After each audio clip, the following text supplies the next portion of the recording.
affected by pollution due to anything from industrial waste to the artificial fertilizers used by conventional farmers, which have been shown to suppress the diverse life forms in the soil.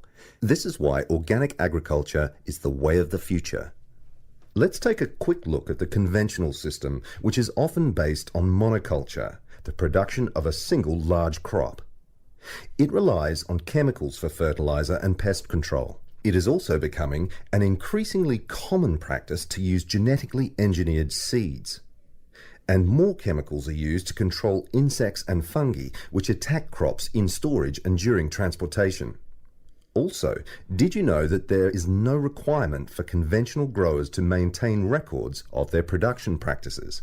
Organic growers, on the other hand, choose the most environmentally friendly options for dealing with pests and disease problems, working towards prevention in the first place.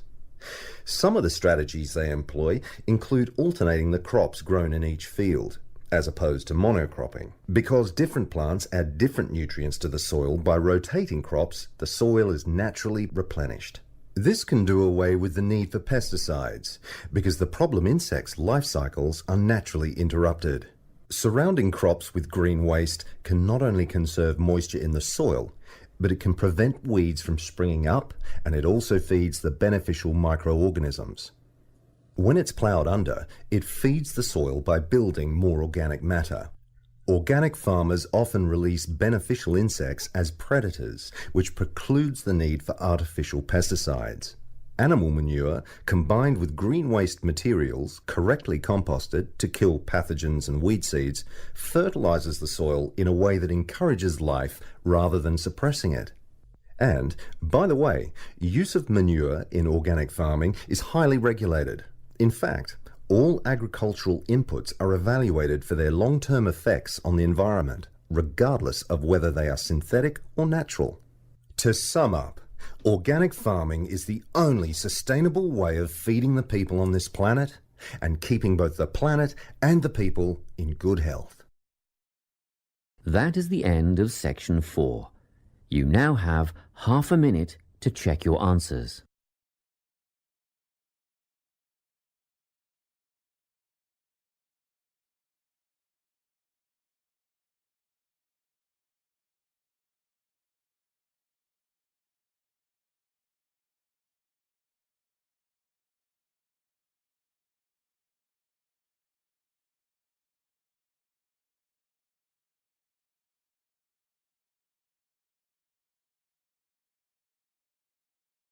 That is the end of the listening test. You now have 10 minutes to transfer your answers to the listening answer sheet. Is in 4 sections. At the end of the test, you will be given 10 minutes to transfer your answers to an answer sheet. Now turn to section 1. Section 1. You will hear a conversation between a hotel receptionist and a woman who wants to make a reservation. First, you have some time to look at questions 1 to 5.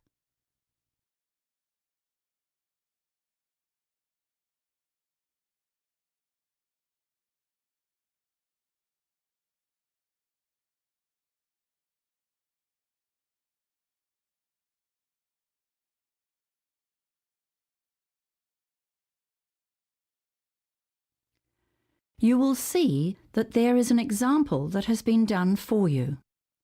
On this occasion only, the conversation relating to this example will be played first. Good morning. Welcome to the Horizon Hotel. How may I help you? I've come in to make a reservation for a friend. And your friend's name is? Mackay, Sandra Mackay. That's M-A-C-K-A-Y. Thank you. The woman says her friend's name is Sandra Mackay, so Sandra Mackay has been written in the space. Now we shall begin. You should answer the questions as you listen, because you will not hear the recording a second time. Listen carefully and answer questions 1 to 5. Good morning. Welcome to the Horizon Hotel. How may I help you? I've come in to make a reservation for a friend. And your friend's name is? Mackay, Sandra Mackay. That's Mackay. Thank you. When is she arriving? She's flying in on the 15th, but she'll stay with me for the first night because we have an early start on the 16th. We're going for a quick trip to the coast, but we should be back on the 18th. So that's the 18th of this month? No, sorry, did I forget to say? It's next month, December. Well, that's getting pretty close to Christmas, but we may have something available. Right, we have 1 or 2 nice rooms left. But how long will she stay for? A week. So she'd be checking out on Christmas Day, the 25th. Is that a problem? Well, it depends. We don't have a room available for the whole week, but if she didn't mind changing rooms midway through her stay, we could work something out. Oh, I see. And if she wanted to extend her stay, that wouldn't be possible, I'm afraid. We're completely booked out from Christmas Day through to New Year. No, she won't want to extend, and I don't think she'd have a problem with changing rooms. Good. Well, I'll put her in room 502 to start with, and then she'll have to move to 805. No, just a minute. Let's make that 702, because that's available, and it's 2 floors directly above 502, so the room layout will be identical. How much will it cost per night? The basic room rate is $165. Is breakfast included? No, but a complimentary drink is served every evening at 5 o'clock. Oh, that could be quite nice. Shall we make the booking then? We will require a deposit equivalent to 1 night's stay. That's fine. I can pay the deposit. How would you like to do that? In cash or by credit card? Credit card, I suppose. Oh, wait a minute. I might have enough money in my purse. Yes, let's do it in cash. Hang on, I'll just make a note of that. Deposit paid, in cash. Before you hear the rest of the conversation, you have some time to look at questions 6 to 10.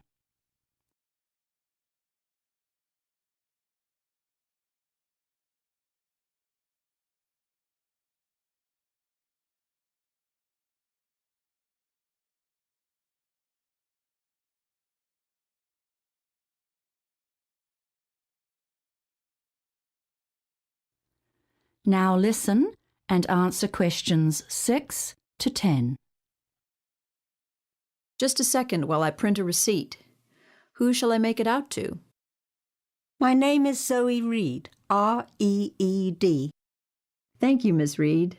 Now I'll need some contact details for either you or Ms. Mackay. I'll give you my details. I only live on the other side of town. Can I have your address and phone number, please? I live at 14 South Street, Morningtown, and my phone number is 439-4829. Thank you. 439-4829. Yes, that's right. Now I'll just print the booking form.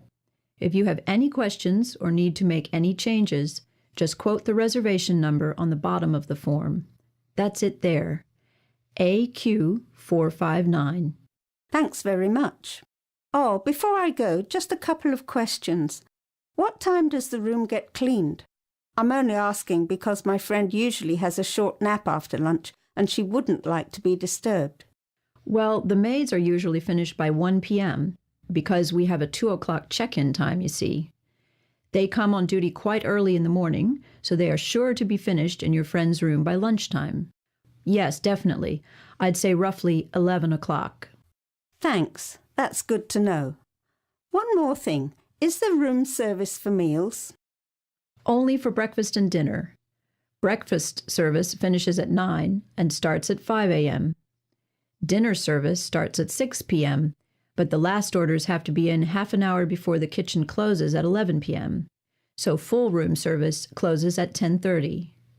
But remember, light snacks, things like toasted sandwiches or muffins, can be ordered at the bar just off the lobby throughout the day and evening until 2 in the morning. Thanks very much. You've been most helpful. That is the end of section 1.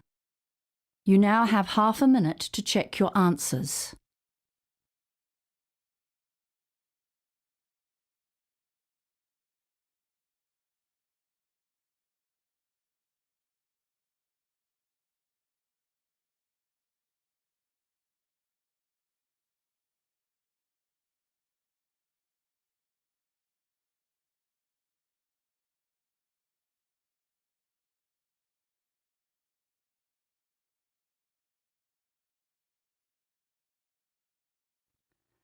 Now turn to section 2.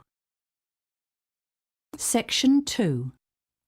You will hear a radio announcer introducing what's on at the local arts centre.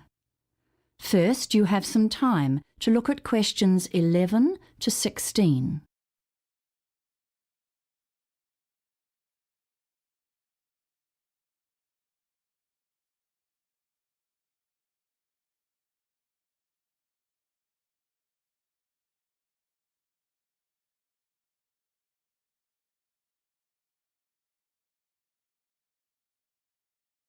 Now listen carefully and answer questions 11 to 16.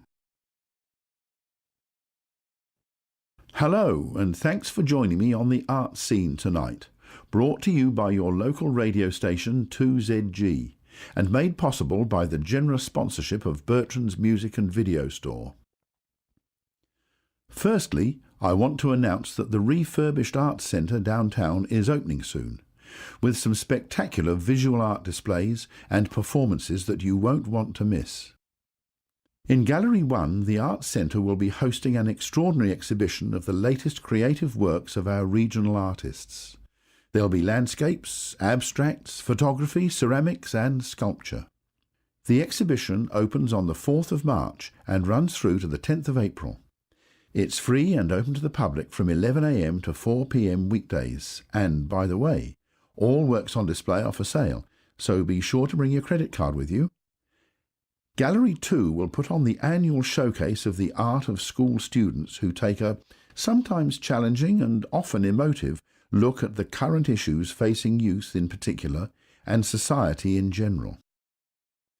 This is the Issues of the 21st Century exhibition, and the dates to keep in mind are 10th of March to the 4th of April. The gallery will be open from 10 till 3 Monday, Wednesday, Friday and weekends. There's no charge, but teachers should make bookings if they're bringing large groups. Let's move on to the performing arts now. Shakespeare season is back again, and this year's production is the ever-popular Romeo and Juliet. Tickets are just $40 for adults and half price for seniors, and there are rush tickets for students at $15. Performances are in Theatre 1 at 8 o'clock every evening. Bookings are essential. The show runs from the 5th of March to the 3rd of April, and there's a possibility of more shows if there's a high demand for tickets. Now, if you like your folk pop with a country twist, you must see Shannon Keel, who is back in town for one night only on the 1st of April, performing for us in the basement. She'll be supported by Ricky Bond's band, which has been touring with her for the last 7 weeks, and showtime is 9:15. Tickets are on sale at the door, just $12.50. Doors open at 8. Coming to the Arts Centre for 4 performances in the showroom is Class Act, a quartet who have captivated audiences with their amazing repertoire of classical music, and who now include top-class cabaret in their programme. They will give matinee performances every Friday in April at 11 o'clock. Tickets are only $14 a single, or better yet, why not get together with a group of 6 or more friends and pay only $12? Before you hear the rest of the announcement, you have some time to look at questions 17 to 20.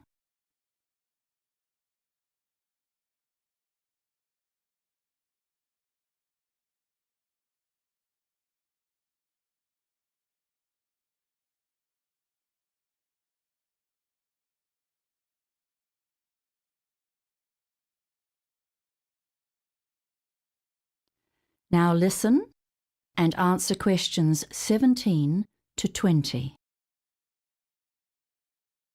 Now, here's some exciting news. I've just heard that Michael O'Brien is going to perform at the Arts Centre next year, but we haven't got any dates finalised as yet. As you know, Michael is Ireland's most popular easy listening entertainer, and he's returning from a tour of Canada and the United States, where he has enjoyed huge success, even in Nashville, the home of country music. That's a long way from his Irish roots. Michael is without doubt a singing superstar. He has had 15 top 10 music videos and is almost a permanent feature in the UK album charts, with 18 UK chart albums to date. But he is still as excited and enthusiastic about his work and his fans as he was when he first launched his career 20 years ago. Perhaps some of you are unaware that Michael's first years were ones of struggle. The family was very poor and his father was forced to go abroad to provide for his family. He worked on farms in Scotland and it was very hard manual labour, very different from the lifestyle Michael enjoys today. Unfortunately, his father died when Michael was only 5 years old, and the burden of raising 5 children fell on his mother. Although Michael followed in the footsteps of his sister by pursuing a singing career, she was his role model and inspiration, he has attributed much of his success in life to his mother's influence, and he has dedicated his most recent DVD release to her. You can pick up a copy of that DVD, Unwavering Devotion, at Bertrand's Music and Video Store. Well, that's all from me. It's been nice talking to you. Tune in at the same time next week. Until then, good night and take care. That is the end of section 2. You now have half a minute to check your answers.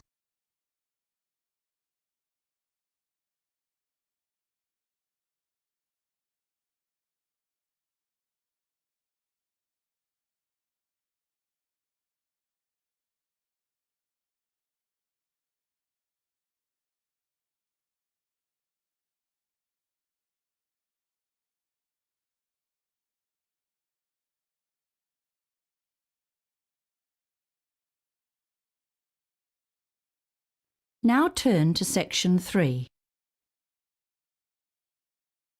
Section 3. You will hear a conversation between 2 second-year students, Steve and Jan, who are planning an assignment together. First, you have some time to look at questions 21 to 25.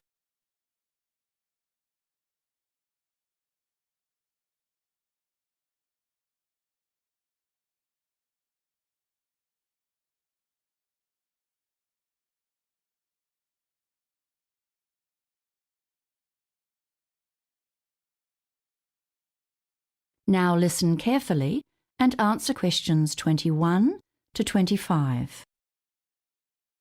Hi Jan. Sorry, my tutorial finished late. No problem, Steve. But let's get straight to work. I've got so many other assignments this week, and we've only got till next Wednesday. Sure, fine by me.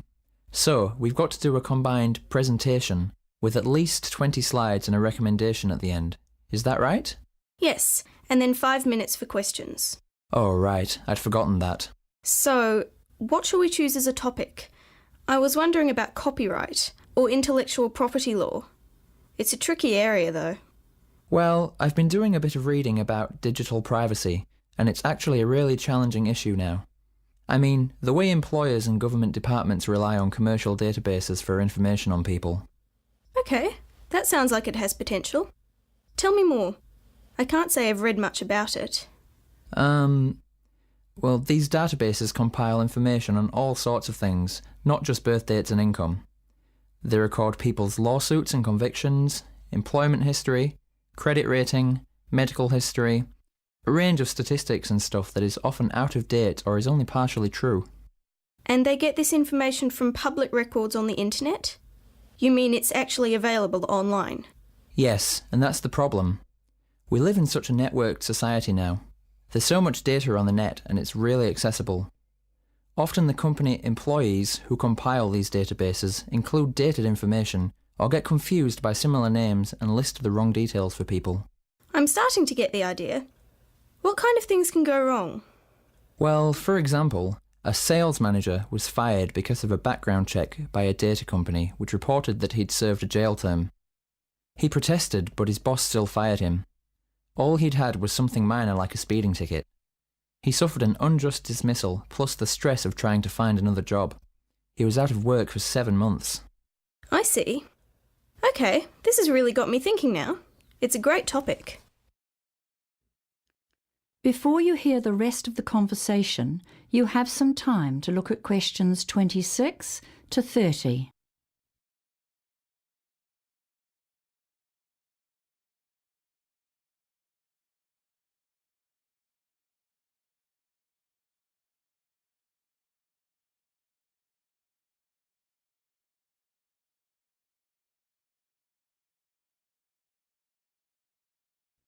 Now listen and answer questions 26 to 30.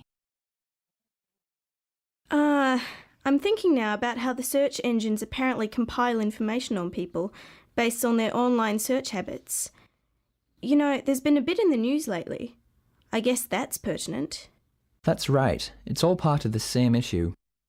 The search engines actually gather a huge amount of data about computer users, and some of it is definitely sold to other paying customers. The database companies sell lists to direct marketing companies, for example. That's their core business, so they're always trying to access more information in order to attract new clients and improve their profitability. What about social networking sites? How much of that information is truly private? Not a lot, it seems, and hackers can download sensitive information and misuse it as well. Also, every time you fill out an online form or survey to enter a prize draw, you're compromising your privacy. I never thought about that. I often enter those and give my email address and mobile number. Well, apparently in Europe they have laws controlling the ability of companies to sell or share people's personal data without getting explicit consent, but that's not the case here. Then that could be our main recommendation. Yes, and then we can advise people to actually purchase their own credit reports and files from a few of the big database companies to check that the information stored on them is actually accurate. It's so frustrating to have to do something like that. For sure. Also, bloggers should be very cautious. They can be sued for breaches of privacy and for libel. Even Twitter comments aren't exempt from legal action. So that's another area to consider for suggestions. Anyway, we need to decide how to split this up. How about if one of us does an overview of the general issue and the history of it all to date? I think I might tackle that. You'd be better on the technical stuff. Great. Then I'll look at new developments and make policy recommendations. For example, there are technology researchers looking at how access to files and information can be restricted. Because, you know, originally the internet was designed to be as open as possible. That's right. And instead, it's created a real conflict. Already some of the browser companies are working on solutions to this, such as offering a tracking protection feature that users can switch on to restrict how much data can be mined from their computer use. And there are a few other ideas out there as well. And about the question slot, I seem to remember Professor Duncan suggesting we prepare a couple of questions ourselves, in case no one asks anything. I guess that's a good idea. That is the end of section 3. You now have half a minute to check your answers.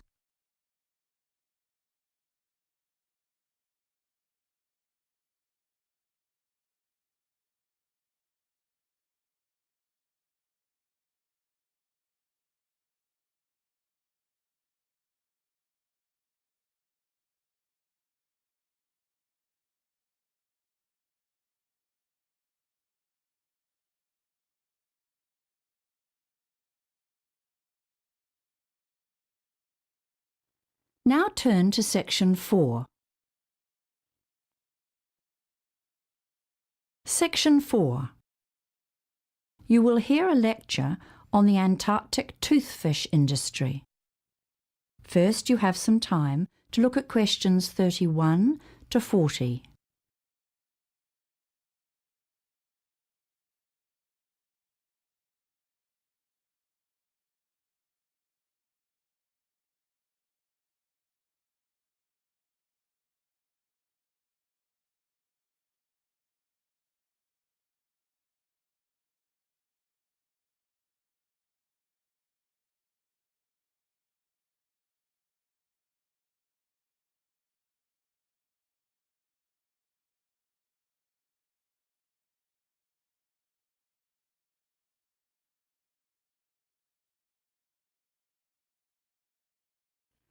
Now listen carefully and answer questions 31 to 40. Good afternoon. As you know, it's Environment Week, and that seems like a good time to focus on one of the most special places in the world, the Ross Sea, and its associated fishing industry, which is largely focused on the Antarctic toothfish. Now, back in 2008, this part of the Antarctic, that is the Ross Sea, which, by the way, makes up only about 3% of the Southern Ocean, was rated as being the least changed environment on the planet. In fact, it's been described by one source as a living laboratory, a link with evolution, and it teems with fascinating and unusual sea and mammal life. So there have been urgent pleas for the Ross Sea to be given some kind of permanent protection. What are the issues facing the area then? Well, aside from the huge problem of global warming that threatens all of the Antarctic oceans and the ice cap, most of these are associated with the fishing vessels that come into the Ross Sea, as well as the usual things like general rubbish and sewage pollution from these boats. The most significant potential danger is an oil and diesel spill from a fishing boat that's either damaged or sunk due to the thick ice. In January 2012, a Korean fishing vessel caught fire in the Ross Sea, with a loss of at least 3 lives, although luckily an oil spill was averted. In late 2011, another Korean ship, the Insung No. 1, sank with 22 lives lost, although the rest of the crew were saved by other fishing boats in the area. Again, in December 2011, another vessel, the Sparta, caused an international furor when it was holed and stranded in pack ice in the Southern Ocean. That one was Russian. New Zealand planes had to fly missions to drop off water pumps and other essential equipment and supplies to the ship. Remember that the crews of such flights are put at extreme risk on such long flights, as the weather can become stormy at very short notice. All in all, it was a miracle that this ship was able to be repaired and moved from the area without a significant leakage of fuel. So, apart from the potential for environmental problems from the boats and the danger to fishermen working in this hostile environment, there's also the matter of the cost and danger of providing support in a crisis. And, there's a lot of pressure on the fishing crews to make the most of the brief weather window during which boats can operate so far south. So they tend to keep fishing no matter what the weather is like, which means that errors of judgments are more likely. The officially authorized fishing fleet has a quota, or limit, and each boat is hoping to get the biggest share possible of the total allowable catch. Then, of course, there are the illegal boats. That means the boats operating without permits,